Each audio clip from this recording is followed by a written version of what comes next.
நம்ம சார்பாக ஒரு 10 பேர் வந்திருக்கீங்கம்மா. யாருன்னு கையை தூக்கிடுங்க. சார்பாக வந்தவங்க 10 பேர் எதிர்த்து நில்லுங்க. வந்திருக்கீங்களான்னு பார்த்துக்கிறேன், கன்ஃபார்ம் பண்ணிக்கிறதுக்காக கேட்குறேன். பாதி பேர் இங்கே யார் இருக்காங்களா? இங்கே யாரும் இல்லையா?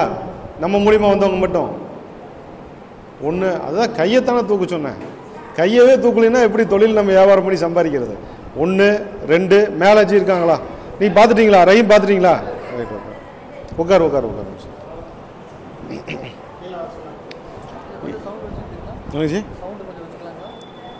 இல்லை, தேவையில்லை தேவையில்லை தேவை. சவுண்டு கேட்க மாட்டேங்குதா? சவுண்டு கொஞ்சம் சவுண்டு வைங்க ஜி, கொஞ்சம் சவுண்டு வைங்க.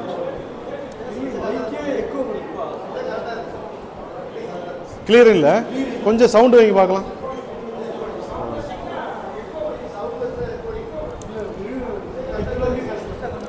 இந்த சவுண்டு நல்லா இருக்குதா?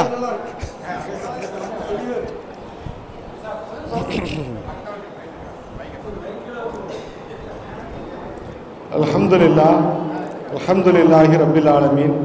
கண்ணியத்துக்கும் மரியாதைக்கும் உரிய எல்லாம் வல்ல அல்லாஹ்வின் நல்லடியார்களே, நம்முடைய ஐக்கிய ஜமாத் திருப்பூர் மாவட்ட முஸ்லீம் மகளிர் உதவி சங்கத்தை கடந்த எனக்கு தெரிய 15 ஆண்டுகளுக்கு மேலாக கட்டி காத்து ஒரு குழு திறம்பட திருப்பூரில் நடத்துகிறது என்பது திருப்பூருக்கல்ல, முழு தமிழகத்திற்குமே முன்மாதிரியான ஒரு மாவட்ட மகளிர் உதவும் சங்கம் அப்படின்னா நம்ம ஜக்கரியா ஹாஜியார் தலைமையில் நடக்கக்கூடிய சங்கம் தான். இதை தெளிவாக சொல்ல முடியும் என்னால். யாருன்னு கேட்குறாங்க, இவர் தான், ஹாஜியார் தான். கிட்டத்தட்ட ஈரோட்டில் நாங்கள் ஆரம்பிச்சோன்னா நான் ஈடுபட ஆரம்பித்து ஒரு 13 வருஷம் ஆச்சு. 13 வருஷமாக வருஷம் கரெக்டாக 10 லட்ச ரூபா வசூல் பண்ணி கொடுப்போம்.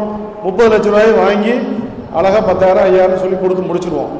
இப்போ போன வாரம் 25 லட்ச ரூபா கொடுத்தோம். 25 லட்ச ரூபா இந்த சமூகத்துக்கு வந்துச்சு.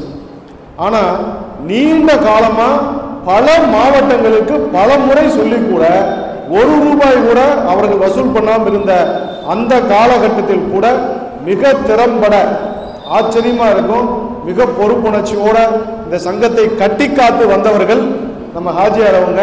அல்லாஹ் தஆலா இதுக்கான கூலியை அல்லாஹ் அவங்களுக்கு கொடுக்கணும் இன்ஷா அல்லாஹ்.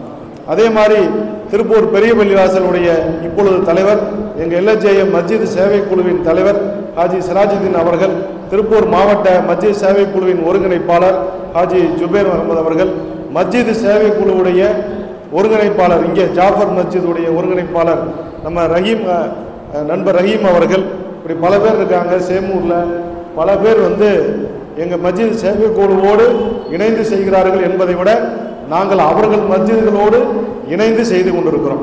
இப்போ என்ன விஷயம்னா, ஒரே ஒரு குர்ஆன் ஆயத்தை மட்டும் ஞாபகப்படுத்த ஆசைப்படுறேன், போய் படித்து பாருங்கள். 13வது சூரா சூரத்து ரவுது, அதுக்கு பேர் இடி தமிழில். அதில் 11வது வசனத்தில் அல்லாஹ் தெளிவாக சொல்கிறான். பல முறை கேட்டிருப்பீங்க, இருந்தாலும் நினைவுபடுத்த வேண்டிய நேரங்கிறனால இதை நான் சொல்கிறேன். எந்த ஒரு சமுதாயம் தன் நிலையை தாமே மாற்றிக்கொள்ளாதவரை அல்லாஹ்வும் மாற்ற மாட்டான். நம்ம எல்லாரும் ஒன்னா உட்கார்ந்து நம்முடைய கஷ்டம் என்ன, நம்முடைய வறுமை என்ன, நம்முடைய சமுதாயத்தில் ஏற்பட்டிருக்கிற பிரச்சனைகள் என்ன, குறையோடி கொண்டிருக்கிற பிரச்சனைகள் என்ன, வரதட்சணையால் ஏற்படுகிற பிரச்சனை என்ன, கடனால ஏற்படுகிற பிரச்சனை என்ன, மகளிர் சுய உதவி குழுவில் பெண்கள் கடன் வாங்கிட்டு அவர்கள் படுகிற துன்பங்கள் என்ன, தொழில் இல்லாமல் என்ன செய்யறாங்க, ஆண்கள் எப்படி முடங்கி இருக்கிறாங்க, வைத்தியத்துக்காக எவ்வளவு சிரமப்படுறாங்க, இதையெல்லாம் உட்கார்ந்து நாமெல்லாம் உட்கார்ந்து பேசி அதுக்கான சரியான தீர்வை, வழியை நாம் கண்டுபிடித்து நம்முடைய சமூகத்தில் நாம் மாற்றத்தை உண்டாக்காதவரை அல்லாஹ்வும் மாற்ற மாட்டான். இது திருக்குறான்ல அல்லாஹ்வே சொல்றது. அப்ப அதுக்கான ஒரு கூட்டம் தான் இன்னைக்கு. மஸ்ஜித் தான் நமக்கு தலைமை. இங்க பாருங்க, எல்லாத்துலயும் சுன்னத்து இருக்குது, எல்லாருக்கும் தெரியும். சாப்பிட்றதுல 56 சுன்னத்து, படுக்கிறதுல சுன்னத்து, யூரின் போடுறதுல சுன்னத்து, உடையில சுன்னத்து. சுன்னத்து எல்லாத்துலயும் இருக்குது. சேவைக்கு என்ன சுன்னத்து?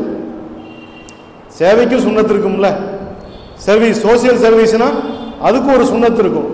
சுன்னத்து சமூக சேவைக்கு சுன்னத்து அப்படின்னா அது மஸ்ஜிதில் வைத்து சேவை செய்யும். ஏன் நபி ஸல்லல்லாஹு அலைஹி வஸல்லம் மஸ்ஜிதில் வச்சு தான் சேவை செஞ்சாங்க, மஸ்ஜிதுக்கு வெளியில் வச்சு சேவை செய்யல. இரண்டாவது, மஸ்ஜிதுடைய தலைவர் தான் அந்த மக்களுக்கும் தலைவராக இருந்திருக்கிறார். எங்கேயாவது கேள்விப்பட்டிருக்குமா? நபி ஸல்லல்லாஹு அலைஹி வஸல்லம் அவருடைய காலத்துல மஸ்ஜித் நபவிக்கு முத்தவலி யாரு, தலைவர் யாரு? தலைவர் யார்? நம்ம ஊர்ல தலைவர் தானே சொல்றோம். தலைவர் யாரு? சவுண்டா சொல்லுங்க பார்க்கலாம். நபி ஸல்லல்லாஹு அலைஹி வஸல்லம் வாழ்ந்த காலத்தில் நான் பாருங்க டெய்லி ஏதாவது ஒரு மீட்டிங்ல பேசிட்டே இருப்பேன். ஆனா இப்படிலாம் முறைச்சு பார்த்தீங்கன்னா என்னால பேச முடியாது. கொஞ்சம் சிரிச்சுக்கிட்டு உட்காரணும். என்ன கொஞ்சம் இப்படியே முறைச்சே பார்த்தா எப்படி பேச முடியும்? இப்ப கேட்கிறேன் பாருங்க, நபி ஸல்லல்லாஹு அலைஹி வஸல்லம் காலத்துல மஸ்ஜித் நபவிக்கு தலைவர் யாரு சொல்லுங்க? யாரு? ரசூல் ஸல்லல்லாஹு அலைஹி வஸல்லம் தலைவர். அவங்க என்னைக்காவது சொன்னாங்களா? ரசூல் ஸல்லல்லாஹு அலைஹி வஸல்லம் ஒரே ஒரு ஹதீஸை காட்டுங்க, நான் சேரு ஜெகதியமா இருக்குது மதீனா மஸ்ஜிது, நான் நிறைய கட்ட வேண்டி இருக்குது, வசூல் பண்ண வேண்டி இருக்குது, டைல்ஸ் போட வேண்டி இருக்குது, கிரைனைட் போட வேண்டியது இருக்குது, கஞ்சி ஏற்ற வேண்டி இருக்குது, நான் அந்த வேலையை பார்த்துக்கிறேன், மக்கள் பிரச்சனைகள் எல்லாத்தையும் வேற ஒரு ஆளை போட்டு பார்த்துக்குங்க சொன்னாங்களா? ஒரே தலைவர் தான். மஸ்ஜிதுக்கு யார் தலைவரோ அவர்கள் தான் மக்களுக்கும் தலைவர். இப்படிப்பட்ட காலங்கள் தொடர தொடர பொற்காலங்கள் பொற்காலமாக இருந்தது. இஸ்லாமிய வரலாறு எடுத்து பார்த்தீங்கன்னா பொற்காலம் என்பது மஸ்ஜிது தலைவர் மக்களுக்கும் தலைவராக இருந்த காலம்தான் பொற்காலம். எப்பொழுது மஸ்ஜிதை விட்டு மக்கள் வெளியே வந்து ஒரு சுன்னத்தை விட்டுட்டு சேவை செய்ய ஆரம்பிச்சாங்களோ அன்னைக்கு பிடிச்சது. இதை நம்ம ஆழமா பேசலாம், டீப்பா பேசலாம். ஆனா இன்னைக்கு இருக்கக்கூடிய அமைப்பு, அது ஐக்கிய ஜமாத்தா இருக்கட்டும், அல்லது மஸ்ஜிதே ஜாஃபர் சுன்னத்துல் ஜமாத்தா இருக்கட்டும், அல்லது மஸ்ஜித் சேவை குழுவா இருக்கட்டும், நம்ம எல்லாருடைய ஒரே டார்கெட் என்னன்னா மஸ்ஜித் தலைமையாக இருக்க வேண்டும். மஸ்ஜிதை மையமாக வைத்து மக்கள் பணி நடைபெற வேண்டும். மஸ்ஜித் ஒன்னாலதான். இன்னும் தெளிவா சொல்றோம், மஸ்ஜித் இப்ப நான் சொல்ற பழமொழி தான், மனம் இருந்தால் மார்க்கம் உண்டுங்குவாங்க. தமிழ்ல மனம் இருந்தால் மார்க்கம் உண்டு. இங்கிலீஷ்ல where there is a will there is a way. எங்கே ஆசை பிறக்கிறதோ அங்கே எல்லாம் வழி பிறக்கும். அதே மாதிரி ஹதீஸ்லயே வருது, இன்னமல் அமாலு பின்னியாத். மனம் இருந்தால் மார்க்கம் உண்டு என்பது பழமொழி. ஆனால் மஸ்ஜித் சேவை குழுவுடைய பொன்மொழி என்ன அப்படின்னா, மஸ்ஜித் நிர்வாகம் மனம் வைத்தால் மக்களுக்கெல்லாம் மார்க்கம் உண்டு. ஒரு மஸ்ஜித் நிர்வாகம் மனம் வைத்தால் மக்களுக்கு மார்க்கம் உண்டு. இது அனுபவபூர்வமான உண்மை. அந்த வகையில இன்னைக்கு ஐக்கிய ஜமாத்து, இந்த பள்ளிவாசல், எம்எஸ்கே எல்லாரும் ஒரே டீமா சேர்ந்து நம்ம செய்ய வேண்டியது ஒன்னே ஒண்ணுதான். இந்த ரெண்டு தான் டாபிக். இன்னைக்கு பேச வேண்டிய சேவை ரெண்டு தான், கல்வி, தொழில், அவ்வளவுதான். இன்றைக்கு நம்ம எல்லாம் கூடியிருக்கிறது எதுக்காகனா, பெண்களுடைய பர்டிகுலரா பெண்களுடைய தொழில பெண்கள் முன்னேற்றத்துக்கு வரணும், பெண்கள் கல்வியில முன்னேற்றத்துக்கு வரணும். அதுக்காக தான் இந்த 5000 ரூபாயும் 10,000 ரூபாயும் கொடுக்கப்படுது. யூஜி படிக்கக்கூடிய ஸ்டூடெண்ட்ஸுக்கு 5000 ரூபாய், பிஜி படிக்கக்கூடிய ஸ்டூடெண்ட்ஸுக்கு 10,000 ரூபாய், சிறு தொழில் செய்யணும்னா 5000 ரூபாய். நிறைய பேர் கேள்வி கேட்பாங்க, ஏன்னா நான் பல வருஷமா கொடுக்கறதுனால, எங்க 5000 ரூபாயில என்ன தொழில் செய்ய முடியும்? ஒரு லேடி ஒரு 5000 ரூபாயில என்ன தொழில் செய்ய முடியும் அப்படின்னு கேட்பாங்க. 5000 ரூபாயில இதே ஈரோடு மாவட்ட மகளிர் உதவும் சங்கம், இதே சங்கம் தான், நான் என்ன செஞ்சேன்னா 5000 ரூபாய் கொடுத்து ஒரு பெண்மணி சம்பாரிச்சு ஜக்காத்தை கொண்டு எங்க மஸ்ஜித் சேவைக்குள் கொடுத்துச்சு ஒரு அம்மா. அந்த அம்மாவை நிக்க வச்சு பேசின வீடியோ நம்ம எம்எஸ்கே யூடியூப் சேனல்ல போய் பார்க்கலாம். நான் இந்த மகளிர் உதவும் சங்கத்து மூலியமா எனக்கு பணம் வாங்கி அதுல தொழில் செஞ்சு நான் இப்ப ஜக்காத்தை கொண்டு கொடுக்குறேன் அப்படின்னு கொடுத்துச்சு. அப்ப முயற்சி எடுத்தா நீங்க எல்லாம் முடியாதுன்னா இல்லை. நீங்க 5000 ரூபாயை வாங்கி அக்கா கல்யாணத்துக்கு சீர் வைக்கிறதுக்கும், கத்தனாவுக்கு கல்யாணத்துக்கு செலவு செய்யறதுக்கும், எப்பவோ வாங்கின மகளிர் சுய உதவி கலன் 1 2 3 4 அப்படின்னு வாங்கி வச்சிருக்கீங்களா, அதுல கொண்டு போய் போட்டீங்கன்னா இந்த காசுக்கு எந்த பிரயோஜனம் கிடையாது. இந்த காசை வாங்கி வைக்கும் போது ஒரே ஒரு நியத்தா வைக்கணும். ஒண்ணு பிள்ளைய படிக்க வைப்பேன், இல்லைன்னா இந்த காசை தொழில் செய்வேன். இந்த காசு தொழிலுக்காகத்தான் கொடுத்துருக்காங்க. இந்த காசு கவர்மெண்ட் கொடுத்தாலும் ஜமாத் மூலியமா தான் கொடுத்துருக்காங்க. நாம இந்த காசை தொழிலுக்கு தான் செய்வேன்னு நினைச்சு ஒரு தொழிலை ஆரம்பித்தால் அடுத்த முறை நீங்க இந்த மாவட்ட மகளிர் உதவும் சங்கத்துக்கு ஜக்காத்து கொடுக்கிற நிலையில் உயர்த்துவான். நான் இதை இந்த பள்ளிவாசல் நின்று உங்களுக்கு வாக்குறுதியா அல்லாஹ்வின் சார்பாக கொடுக்கிறேன். செய்யலாமா இன்ஷா அல்லாஹ்? வேற பழைய கடனை அடைக்கிறதுக்கு அல்ல, பழைய விஷயத்துக்கு அல்ல, எக்காரணத்துக்கு கொண்டு இதை வச்சுக்கிட்டு வேற எந்த இது வாங்குறதுக்கு அல்ல, இது தொழிலுக்காகத்தான். எப்படிங்க தொழில் செய்யறது? ஒரு ஆள் வந்தார், நம்மகிட்ட மனைவி தான் கூட்டிட்டு வருது, புருஷனை பிடிச்சி கூட்டிட்டு வருது. அவர் வெக்கப்பட்டுக்கிட்டு வந்தாரு. எப்படி போய் கேட்கறேன்னு அந்த அம்மா பிடிச்சி கொண்டு அவர் பேசினாரு. ஒரு கூட்டத்தில் வந்து பேசினார், வாங்க தைரியமாக போகலான்னு வருது. என்னம்மா வேணும்னே, ஒரு 5000 ரூபா கொடுங்க, தொழில் செய்யணும்னுச்சு. என்னம்மா தொழில் செய்வேன் அப்படின்னு. எனக்கு ஒரு பழக்கம் இருக்குது, இது நம்ம பணமாக கொடுப்பாரு, கலெக்டரே டைரெக்டாக கொடுப்பாரு. இப்போ நம்மளாம் வாங்கிலாம் கொடுக்க முடியாது, இது கலெக்டர் டைரெக்டாக அவங்க கைக்கு போயிடும், ஸ்ட்ரைட்டாக அக்கௌண்ட்டுக்கே போயிடும். ஆனால் எம்எஸ்கேல பணம் கேட்டால் அதுக்கு சரி ரூல்ஸ் எல்லாம் போட்டு வச்சுருக்கிறோம். என்ன ரூல்ஸு? 5000 ரூபா கேட்டுச்சு, அம்மா காசு கொடுக்குறோம், நீ தொழில் தானே செய்ய போகிற, இந்த 5000 ரூபாய்க்கு என்ன வாங்குவேன்னு சொல்லு, நான் பொருளாக வாங்கி கொடுக்குறேன். எனக்கு சேஃப்டி ரொம்ப முக்கியம். உனக்கு காசு ஏதோ இப்போ இந்த காசை வாங்கிட்டு போய் ஏதோ ஒன்று வாங்கத்தான் போகிறேன், அது நானே வாங்கி கொடுக்குறேன். அப்படிங்களா, சரிங்க, வெங்காயமும் கிழங்கு வாங்கி விற்க போகிறோம். Right, no problem. எந்த கடையில் வாங்க போகிற? காலையில் 5 மணிக்கு 4 மணிக்கு போய் வெங்காயமும் கிழங்கும் ஹோல்சேல் கடையில் வாங்கணும், ஈரோட்டில். எந்த கடை? அந்த கடை ஓனர் ரொம்ப ஃப்ரெண்ட், எனக்கு முதலே கொடுக்க தேவையில்லை, நம்ம சொன்னால் கடை கொடுத்துருவார். இந்த மாதிரி வருவாங்க, நீங்கள் வெங்காயத்தையும் கிழங்குக்கு 5000 ரூபாய்க்கு கொடுத்துருங்க ஆச்சியா, காசு நான் கொடுத்துறேன்னு. காலையில் 4 மணிக்கு போயிட்டாங்க, வெங்காயம் கிழங்கு வாங்கிட்டாங்க. வாங்கினதுக்கப்புறம் புருஷனை பிடிச்சி சைக்கிளில் பாதி சரக்கு, அடுத்த பாதி சரக்கு தள்ளு வண்டி இல்லை, தார்பாய் இல்லை, வீட்டு வாசப்படியில் கடையை வச்சு வித்துட்டு ஒரே வாரத்தில் 5000 ரூபாய் திருப்பி கொண்டு வராங்க. கொண்டு வந்து இந்த வாங்கின கடனை கொடுத்துறோம். இல்லைம்மா அது கடன் இல்லை, ஜக்காத்தா வச்சுக்க போங்க. முடிஞ்சா முடியுமா முடியாதா? வறுமை என்பதை வாவா என்று வெத்தலை வாக்கு தட்டு வைத்து அழைக்கிற ஒரு கூட்டம் இருக்கிறது என்றால் அது நாம் தாங்க, வேற யாரும் கிடையாது. ஏன்னா தொழிலுக்கு நாம் வச்சிருக்கிற பெயர் துன்யா, கல்விக்கு நாம் வைத்திருக்கிற பெயர் துன்யா. மளிகை கடையில் உட்கார்ந்து இருந்தா அதுக்கு பேர் துன்யா, கறிக்கடையில் உட்கார்ந்து இருந்தா அதுக்கு பேர் துன்யா. அது துன்யாவாது? துன்யாவாது? யார் ஒருவர் நேர்மையாக தொழில் செய்து சம்பாதிக்கிறார்களோ அவரும் அவர் நாளைக்கு சுகதாக்களோடு நபிமார்களோடு அவர்கள் நாளை மறுமையில் எழுப்பப்படுவார்கள் என்று சொன்ன தொழிலை நாம துனியான்னு சொல்லி கேவலப்படுத்துறோம். எது துனியா? எது துனியா? ஏமாத்துறது துனியா, லஞ்சம் வாங்குறது துனியா, அடுத்தவன்ட்ட முதலீடுங்கிற பேர்ல வாங்கி லாபம் தரேன்னு சொல்லி காசை ஆட்டோ போடுறது துனியா, ஏமாத்துறது ஃப்ராடு பண்றது துனியா, ஹலாலா தொழில் செய்யறது துனியாவா? யார் சொன்னது இது துனியா துனியா துனியான்னு? நல்லா கேட்டுங்க. காசு இருந்தா சொர்க்கத்தையும் விலைக்கு வாங்கலாம், காசு இருந்தா மகசர் மைனாத்தில் இடம் வாங்கலாம், காசு இருந்தா, காசுனா ரொம்பலாம் வேணாம், 2 ரூபா காசு இருந்தா கூட சொர்க்கத்தை விட்டு நரகத்தை விட்டு தப்பிக்கலாம். விளக்கமா சொல்றேன். ரசூல் ஸல்லல்லாஹு அலைஹி வஸல்லம் சொன்னாங்க, யாராவது ஒருவர் பேரிச்சம்பழ துண்டை கொடுத்தாவது நீங்கள் நரகத்தை விட்டு தப்பித்துக் கொள்ளுங்கள். நாங்களே அந்த பேரிச்சம்பழ துண்டு என்ன ரேட்? 2 ரூபா வருமா? 1 ரூபா வருமா?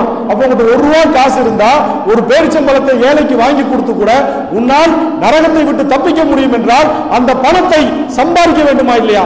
அல்லாஹ் தஆலா குர்ஆன்ல சொல்றான். காசை எப்படி சொல்றான்னா அருள் சொல்றான், ரஹ்மத், அருள். எப்படி? நீங்கள் ஜும்மா தொழுகை நிறைவேற்றி விட்டால் அல்லாஹ்வுடைய அருளை தேடி புறப்பட்டு செல்லுங்கள். ஆனா அது எப்ப இருள்? பணம் என்பது எப்ப இருள் அப்படின்னா, எவன் ஒருத்தன் எவனுக்குமே தர்மமும் கொடுக்காம செலவும் செய்யாம கஞ்சனா வாழ்ந்து அத்தனை சொத்து சொகத்தையும் விட்டுட்டு அனாதையா போறான் பார் மௌத்தா, அதுதான் அவனுக்கு தான் அந்த பொருள் இருள். எவன் ஒருவன் சம்பாதித்து உறவுகளை ஆதரித்து அனாதைகளை ஆதரித்து அண்டை அயலாரை ஆதரித்து தன் உறவு எல்லாருக்கும் கொடுத்து விட்டு அவன் அதை கொண்டு செல்லுகிறானே வறுமைக்கு, அப்பொழுது அவனுடைய பணம் அது அருள். அந்த அருளை தேடுங்க. அதுக்கான வழி என்னன்னா, இப்ப மஸ்ஜித் சேவை குழுல ஒரு புதிய முயற்சி ஆரம்பிச்சிருக்கிறோம். என்னன்னா, அன்னைக்கு ஒரு அம்மாவை கூப்பிட்டேன், உனக்கு தொழிலுக்கு வேணா பணம் தரமா, என்ன தொழில் செய்வ? எதை கேட்டாலும் தெரியாது. ஏமா தையல் மிஷின் தெரியாது, வேற ஏதாவது இந்த கிஃப்ட் ஒர்க்கெல்லாம் தெரியாது, இப்படியே தெரியாது தெரியாது தெரியாதுன்னு சொல்லிச்சு. அப்புறம் என்னம்மா நீ செய்வ? இப்போ நான் கேட்டேன் கடைசியா, ஏமா சோறாக்கு தெரியுமா அப்படின்னு. அது தெரியுங்க, அதெல்லாம் செம்மையா செய்வேன். ஏன்னா 20 வருஷம் எங்க அம்மாவோட ட்ரைனிங்கு, அடுத்த 20 வருஷம் எங்க மாமியார் ட்ரைனிங்கு, சூப்பரா சமைப்பேன்னுச்சு. அதையே தொழிலா மாத்துமா. டெய்லி நீ என்ன சமைக்கிறியோ கொடு, நாங்க உங்களுக்கு ஈரோட்டில் வித்து கொடுக்குறோன்னு சொன்னோம். அந்த பொண்ணு ஒரு வீடியோ போட்டிருக்குது. ஒரு நாளைக்கு இன்னைக்கு வந்து கிட்டத்தட்ட முதல்ல வந்து இப்போ 500 ரூபா சம்பாரிச்சிட்டு இருக்குது. டெய்லி 500 ரூபா, மாசம் 5000 ரூபா சம்பாதிக்குது. எதுல? இந்த உணவுப் பொருள் தன்னுடைய வீட்டில் தயாரிச்சு கொடுக்கறதுல. அப்ப அந்த தொழில் கண்டிப்பா தெரியுமா தெரியாதா? கண்டிப்பா தெரியுமா தெரியாதா? அப்ப ஏதாவது ஒரு தொழிலை கத்துக்கிட்டு நம்ம ஒரு வருமானத்தை, இன்னைக்கு என்ன செலவு, இன்னைக்கு வாடகை என்ன வாடகை, இன்னைக்கு கல்விக்கு என்ன செலவு? ஒரு பல்லு புடுங்க போனா 5000 ரூபாய், நாம பல்லு புடுங்க போடுறோம், அவர் 10,000 ரூபாய் புடுங்கிறாரு. அப்ப அவ்வளவு செலவாகக்கூடிய இந்த காலத்துல நாம சம்பாதிப்பது என்பது மிக மிக பெரிய இபாதத்.